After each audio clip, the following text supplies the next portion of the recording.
नमस्कार। India debate में आप सबका स्वागत है। मैं हूं आशुतोष पाठक।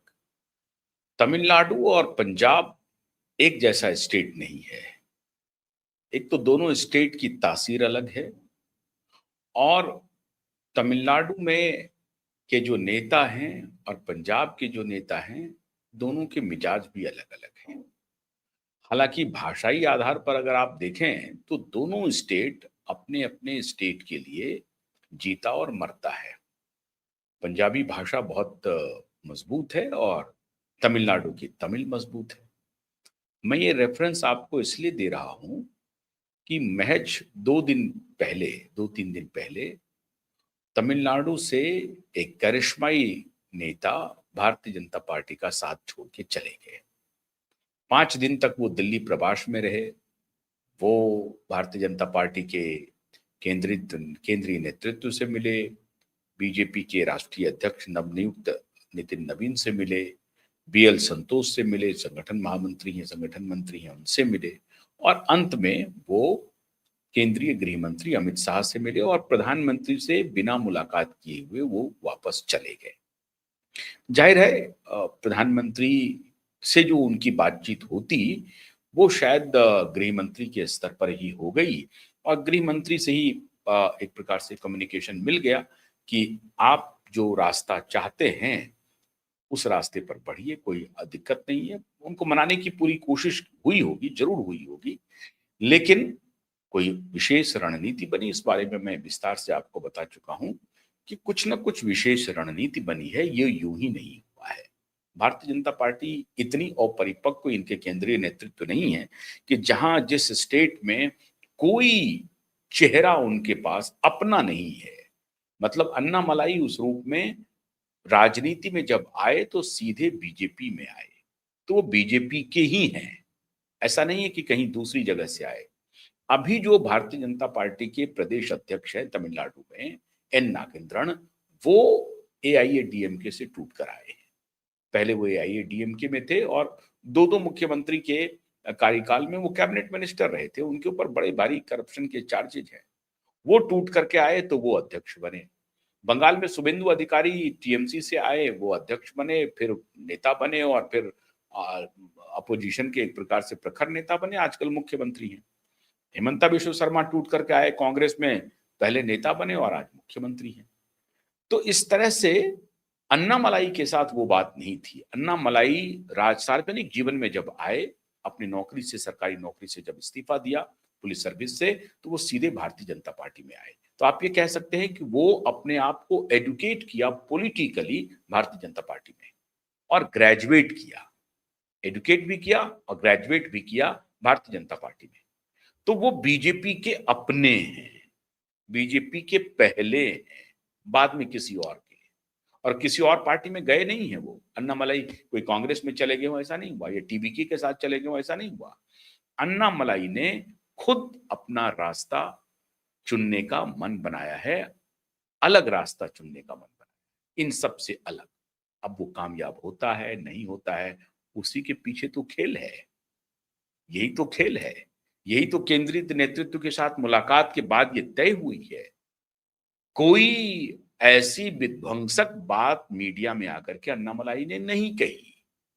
प्रधानमंत्री की सराहना की, गृह मंत्री की तारीफ की। ये जरूर कहा कि मुझे जो जिम्मेदारी देने की बात हुई थी, जो कमिटमेंट हुई थी, उस पर पार्टी अभी खरी खरी नहीं उतर सकती है, इसलिए हमें ये निर्णय लेना पड़ रहा है।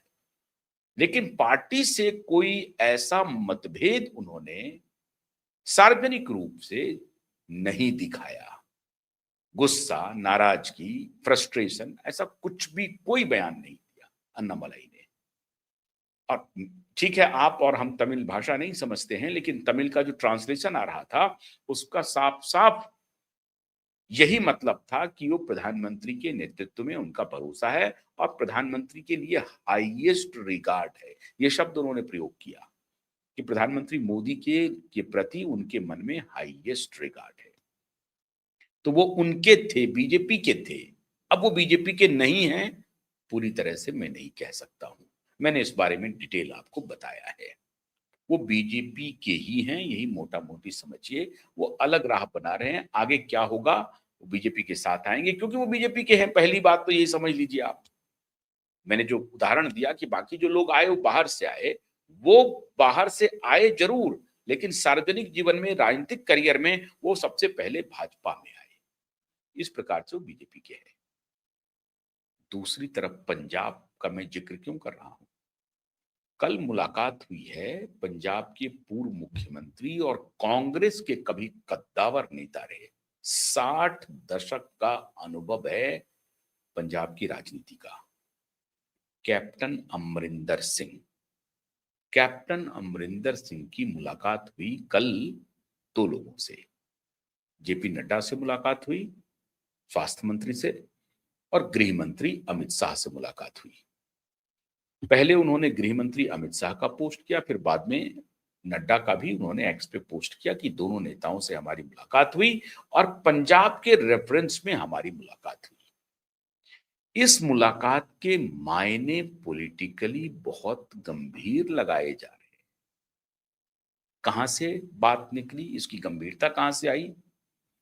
हरियाणा के पूर्व मुख्यमंत्री भूपेंद्र सिंह हुड्डा, उन्होंने एक बयान जारी किया। उन्होंने कहा कि कैप्टन अमरिंदर सिंह कांग्रेस पार्टी के केंद्रीय नेतृत्व और बहुत सारे नेता के संपर्क में है। अब ये भूचाल लाता है कि कैप्टन अमरिंदर सिंह कांग्रेस पार्टी के नेतृत्व के साथ संपर्क में है, ये संदेह पैदा करता है। कैप्टन अमरिंदर सिंह ने जब कांग्रेस पार्टी छोड़ी, अपनी एक पार्टी बनाई और फिर 2022 में ही उन्होंने पार्टी का संपूर्ण विलय कर लिया भारतीय जनता पार्टी के साथ और फिर वो बीजेपी के हो गए।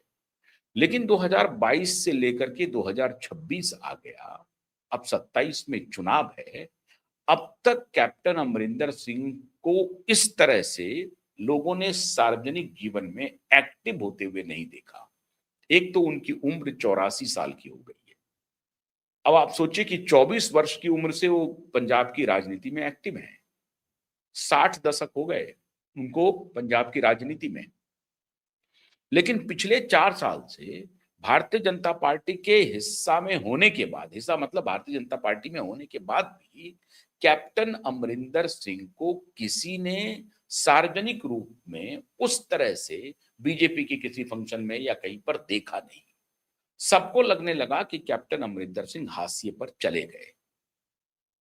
और मास्टर स्ट्रोक तब आया जब इस विचार को कि हाँ, कैप्टन अमरिंदर सिंह की पूछ बीजेपी में उस तरह से नहीं हो रही है जिस तरह से होनी चाहिए। जिस तरह से कैप्टन अमरिंदर सिंह ने प्रधानमंत्री और गृह मंत्री के ऊपर भरोसा जता करके बीजेपी ज्वाइन किया, उस भरोसे में कहीं लगता है कि कुछ टूट हुई है। वो भरोसा थोड़ा कमजोर हुआ है। ये कयास पॉलिटिकल सर्किल में लगाए जाने लगे। और क्यों लगाए जाने लगे? अभी कुछ दिन पहले 2-4-5 राज्यों के अध्यक्षों की नियुक्ति किया है भारतीय जनता पार्टी ने। आपको याद होगा दिल्ली में भी भारतीय जनता पार्टी ने अपना अध्यक्ष बदला है और यहां पर हर्ष मल्होत्रा को जिम्मेदारी मिली है। हरियाणा में एक लेडी को ये जिम्मेदारी मिली है, सम गुप्ता हैं जो वहां की अध्यक्षा बनी है। और पंजाब में केवल ढिल्लन जट सिख हैं, उनको भारतीय जनता पार्टी ने ये जिम्मेदारी सौंपी है। पावर गैलरी में चर्चा हो रही है। और चर्चा क्यों हुई? क्योंकि जैसे ही इस केवल ढिल्लन का अपॉइंटमेंट हुआ, कैप्टन अमरिंदर सिंह का सार्वजनिक बयान आया कि पता नहीं क्यों, क्या सोच करके भारतीय जनता पार्टी केवल ढिल्लन के हाथ में कमान सौंप रही है, तब जबकि ये चुनावी वर्ष है, विधानसभा के चुनाव 2027 में होने हैं। ऐसी परिस्थिति में भारतीय जनता पार्टी एक जट सिख को और उसमें भी केवल ढिल्लन को ये जिम्मेदारी सौंप रही है, मुझे समझ में नहीं आ रहा। उन्होंने कहा कि केवल ढिल्लन की इतनी योग्यता नहीं है कि वो भारतीय जनता पार्टी को अपेक्षित सफलता चुनाव में दिलवा सके। ये उनकी प्रतिक्रिया आ गई। इसके बाद ये कयास लगने लगे कि कैप्टन साहब नाराज हैं, अमरिंदर सिंह नाराज है।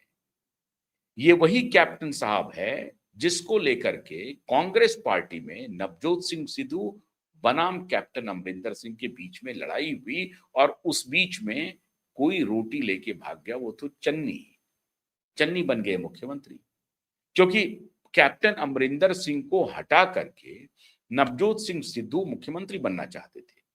कांग्रेस आलाकमान इन दोनों के डिस्प्यूट को हैंडल नहीं कर सके और कैप्टन अमरिंदर सिंह की एक ही मंशा थी, नवजोत सिंह सिद्धू को किसी भी तरीके से पॉलिटिकली ऑब्सोलीट करना।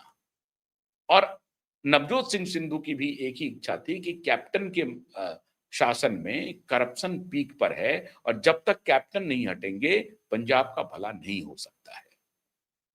और इस दोनों की राइवलरी में कांग्रेस पार्टी को चन्नी को सामने लाना पड़ा और चन्नी वहां के मुख्यमंत्री बन गया और उसके बाद जो हुआ वो इतिहास बन गया। चन्नी के नेतृत्व में 4-5 महीने ही कांग्रेस पार्टी काम कर पाई, क्योंकि एक दलित चेहरा था, कांग्रेस पार्टी ने दलित चेहरे को सामने रखा, लेकिन तब तक आम आदमी पार्टी बड़ी तेजी से इंटर कर चुकी थी और अकाली दल की साख पहले ही जा चुकी थी। भारतीय जनता पार्टी का उस तरह का कोई संगठन नहीं था जो कांग्रेस से उबे हुए जो वोटर थे, जो वहां की आबादी थी, जो नाराज थी आबादी, उसके नाराजगी को अपने तरफ मोड़ सकते उस एंगर को, और बीजेपी इस पोजीशन में आती कि सरकार बनाती। सरकार तो छोड़ दीजिए, कुछ सीटें भी लाती। नहीं हुआ और न्यू एंट्रांट के रूप में आम आदमी पार्टी पहुंची और ये फिर वहां अंबेडकर और इस तरह का कॉम्बिनेशन बना करके आम आदमी पार्टी स्वीप कर गई, सरकार बना ली। लेकिन इस सबका ठीकरा आप एक तरह से कहें तो कैप्टन अमरिंदर सिंह पर ही फूटा, क्योंकि उन्होंने नवजोत सिंह सिद्धू के साथ बात करने को खुद को तैयार ही नहीं कर पाए, वो राजी ही नहीं हुए कभी। वो नवजोत सिंह सिद्धू के खिलाफ बगावती तेवर अख्तियार हमेशा किए रहे और केंद्रीय नेतृत्व के इंटरवेंशन के बाद भी वो इस बात के लिए राजी नहीं हुए कि हाँ, मैं नवजोत सिंह सिद्धू के साथ अपना रिश्ता ठीक कर लेता हूं और इंटरनल फाइट है वो चलता रहेगा। नतीजा ये हुआ, कांग्रेस को सत्ता गंवानी पड़ी। कांग्रेस के संगठन आज भी हैं और अगर कांग्रेस का संगठन पंजाब में आज भी मजबूत है तो उसमें एक पिविटल रोल अगर किसी ने प्ले किया तो ये थे कैप्टन अमरिंदर सिंह। देखिए, परंपरागत राजनीति, नवजोत सिंह सिद्धू उस परंपरागत राजनीति में थोड़ी तब्दीली चाहते थे। कैप्टन का कहना था कि परंपरागत राजनीति में जो तब्दीली होगी वो धीरे धीरे होगी, आप सर्जरी नहीं कर सकते हैं। आप सर्जरी करना चाहते हैं, ऐसा नहीं होगा।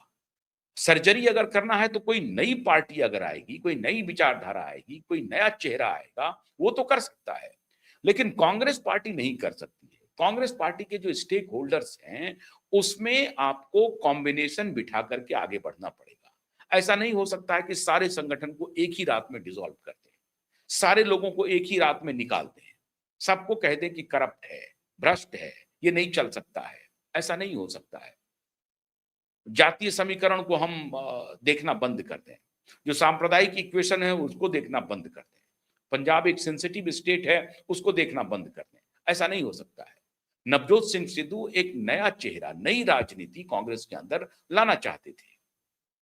देखिए, नवजोत सिंह सिद्धू वो नेता हैं, अमृतसर में नवजोत सिंह सिद्धू को हटाया भारतीय जनता पार्टी ने, जीता हुआ सीट किसे दे दिया? अरुण जेटली को। आप कल्पना कीजिए 2014 में मोदी की लहर थी, पूरे देश में 282 सांसद जीत गए, 72 से बहुत आगे। 282 सांसद भारतीय जनता पार्टी की जीत गए, लेकिन अरुण जेटली नहीं जीत पाए। पावर गैलरी में चर्चा है कि अरुण जेटली ने पता नहीं कितने पैसे खर्च किए, 100 करोड़ तक की बात लोग कहते हैं कि 100 करोड़ रुपया खर्च हुआ अरुण जेटली के चुनाव में, फिर भी अरुण जेटली चुनाव हार गए। तो खुद भारतीय जनता पार्टी ने नवजोत सिंह सिद्धू को तबाह किया और उसके बाद फिर नवजोत सिंह सिद्धू का भारतीय जनता पार्टी में बने रहना मुश्किल था और आखिर में उन्होंने भारतीय जनता पार्टी को छोड़ा और कांग्रेस का दामन था। कांग्रेस में उनको लग रहा था कि हम एक कल्ट फिगर हो गए हैं, इसमें कोई शक नहीं है, वो कल्ट बन गए थे नवजोत सिद्धू। नवजोत सिद्धू की अपनी लोकप्रियता थी, अब शायद उतनी नहीं होगी, लेकिन नवजोत सिंह सिद्धू कांग्रेस को उसी लोकप्रियता के बहाने आगे ले जाना चाहते थे। लेकिन बीजेपी का बैगेज ये उनको पीछा नहीं छोड़ रहा था। और यही ट्रिगर पॉइंट बना कैप्टन का कि भाई हम तो कांग्रेस में हैं, ये बाहर से आया हुआ आदमी है, आप इसे इतना तवज्जो क्यों देते हैं। यहीं से डिस्प्यूट आगे बढ़ा और केंद्रीय आला कमान जो है, कांग्रेस का आला नेतृत्व जो है, इन दोनों के विवाद को सुलझाने में जीरो सफलता पाई और उसका नतीजा ये हुआ कि आम आदमी पार्टी की पंजाब में एंट्री हो गई। अब कैप्टन अमरिंदर को कांग्रेस में जिस तरह से अपमानित किया गया, वो फिर कैप्टन इतने वर्ष तक कांग्रेस में रहने के बाद छाती पर पत्थर रख करके कैप्टन ने कांग्रेस छोड़ दी और भारतीय जनता पार्टी का दामन थाम लिया। अब बीजेपी में आने के बाद ठीक है, वो ऑक्टोजेनेरियन हो गए हैं, वो 80 प्लस हैं, 84 साल के हैं, लेकिन आज भी कैप्टन और कैप्टन का दबदबा है पंजाब में। ठीक है, इनके ऊपर करप्शन के बहुत सारे चार्जेस लगे, ब्ला ब्ला ब्ला, लेकिन आज भी कैप्टन की एक राजनीतिक रसूख जिंदा है और इसीलिए भारतीय जनता पार्टी ये रिस्क नहीं ले सकती अन्ना मलाई की तरह कि ठीक है आप चले जाओ। दोनों का दो परिदृश्य है। हालांकि अन्ना मलाई की तरह कैप्टन नहीं है जो अपने तय बाहर निकल जाएंगे। कैप्टन एक सीजन पॉलिटिशियन है, उनको मालूम है कि इस उम्र में उनके पास अब वो एनर्जी नहीं है कि वो अपनी नई चीज खड़ी कर सकते हैं। नई पार्टी उन्होंने बनाई लेकिन चल नहीं पाई, आखिर में उनको पार्टी मर्ज करना पड़ा भारतीय जनता पार्टी के साथ।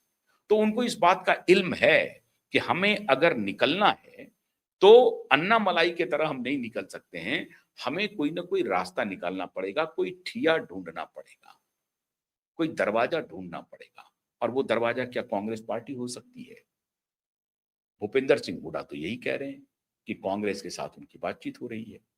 लेकिन जब कल मुलाकात हुई अमित शाह के साथ और जेपी नड्डा के साथ, उसके बाद जो उनका पोस्ट है उसमें उन्होंने कहा कि नहीं, पंजाब के बहुत सारे मुद्दों पर बात करने के लिए गए थे। नाराजगी उन्होंने पहले ही जता दी थी केवल ढिल्लन के अपॉइंटमेंट को लेकर के। मतलब अब कैप्टन कह रहे हैं कि साहब मैं अब उस तरह से राजनीति में वहां एक्टिव भी नहीं हो सकता, मुझसे कम से कम पूछ तो लिया करो। मैं अपना 60 दशक छोड़ करके आया, इतना लंबा इतिहास कांग्रेस में रहने के बाद में छोड़ करके आया और तुम मुझे इस लायक भी नहीं समझते हो कि मुझसे कुछ राय मशवरा भी किया जाए। तो ये जरूर ये बोल करके आए होंगे केंद्रीय गृह मंत्री को और नड्डा को भी कि भाई इतना तो कम से कम मेरा ख्याल करो। मैं तो तुमसे कुछ नहीं मांग रहा हूं, ये भी नहीं कर रहा हूं कि मुझे मुख्यमंत्री बना दो। मेरी अब तबीयत उस तरह की नहीं रही है कि मैं कल 2027 में मैं 85 साल का हो जाऊंगा, तो मैं उस स्थिति में नहीं हूं कि मैं मुख्यमंत्री बनूं। लेकिन मेरे भी कोई पसंद के नापसंद के लोग हैं, उनको सेट करना है, उनको आगे बढ़ाना है, ये तो हमसे पूछ लो। या मैं आपको ये बता सकता हूं कि कौन व्यक्ति उपयुक्त होगा जिसे 2027 में केजरीवाल के खिलाफ अगर खड़ा करना चाहते हो, मान के खिलाफ अगर खड़ा करना चाहते हो और अगर पश्चिम बंगाल दोहराना चाहते हो तो हमसे कुछ राय मशवरा लो, इसमें कोई बुराई नहीं है। ये बात कैप्टन बोल के आए हैं। अब अगर ये जो परिस्थिति है, इसमें मैं नहीं समझता हूं कि भारतीय जनता पार्टी कैप्टन को लूज करने का रिस्क लेगी। वो समझिए कि बीजेपी के लिए फिर वाटर लो हो जाएगा। अभी स्थिति नहीं है कि बीजेपी ये रिस्क ले। तो येन केन प्रकारेण भारतीय जनता पार्टी चाहेगी कि कैप्टन को अपने साथ रखें। कैप्टन की उस तरह की कोई राजनीतिक हैसियत नहीं है कि एकदम से स्वीप करा देगी बीजेपी को, ऐसा कुछ भी नहीं है। लेकिन एक सिंबल है कैप्टन कि कैप्टन अमरिंदर भी बीजेपी के साथ है। ये वहां के सरदारों को बहुत बड़ा संकेत बीजेपी की तरफ से वो दे दिया जा सकता है। और अगर ये गए तो फिर सिख सरदार जो हैं, सिख जो हैं, जट सिख तो छोड़ दीजिए, जो जो ट्रूली सिख हैं, उनमें ये संदेश जाएगा कि ये पार्टी सिखों के का अपमान करती है। तो कैप्टन को अपने साथ रखना भारतीय जनता पार्टी की मजबूरी है। और कोई भी पॉलिटिकल पंडित आपको ये कह सकता है कि कैप्टन अगर अभी भारतीय जनता पार्टी का साथ छोड़ेंगे तो बीजेपी को उससे बहुत बड़ा क्योंकि बीजेपी की अभी वो हैसियत ही नहीं है, वहां नुकसान और फायदा ढूंढा जाए। अभी तो उनको आगे बढ़ना है। हालांकि जो पिछले जो लोकल सेल्फ गवर्नेंस के चुनाव हुए हैं, उसमें अगर आप मात्रात्मक या गुणात्मक परिवर्तन कहें किसी एक पार्टी के फेवर में, तो वो भारतीय जनता पार्टी के है। ये और बात है कि आम आदमी पार्टी चूंकि वहां सरकार में है, तो लोकल सेल्फ गवर्नेंस पे, सारे म्यूनिसिपल कॉर्पोरेशन पे उसका कब्जा हो गया। फिर उसके बाद सेकंड नंबर पर कांग्रेस रही, थर्ड पर भी अकाली नहीं पहुंची, थर्ड पर बीजेपी आ गई है, और अकाली अब चौथे नंबर पर, अकाली को कोई पूछ नहीं रहा है। लेकिन बीजेपी अपवर्ड ट्रेंड में है, बीजेपी खत्म नहीं हो रही है, बीजेपी आगे बढ़ रही है, बीजेपी का टैली आगे बढ़ रही है, बीजेपी का आंकड़ा आगे बढ़ रहा है। ऐसी परिस्थिति में बीजेपी के लिए वहां संभावनाएं हैं, और वो संभावना डाउनवर्ड नहीं है बल्कि अपवर्ड है। तो अपवर्ड संभावना में वो किसी ऐसे नेता को नहीं खोएगी पार्टी जिसका कि डाउनवर्ड इंपैक्ट हो जाए। इसलिए अगर कल शाह और कैप्टन की मुलाकात हुई है, तो इसके मायने ये है कि अब बीजेपी कैप्टन को सम्मान देगी और कैप्टन से मशवरा लेगी। और पक्का मान के चलिए कि अभी से ही पंजाब की राजनीति में गर्माहट आनी शुरू हो गई। बंगाल 2 दोहराया जाता है कि नहीं, कैप्टन उसके रियल कैप्टन बनते हैं कि नहीं, ये आने वाला वक्त बताएगा। लेकिन कैप्टन एक महत्वपूर्ण चेहरा भारतीय जनता पार्टी के लिए और पंजाब के लिए अभी भी है, भले ही वो 84 साल के हो। बहुत बहुत शुक्रिया, नमस्कार।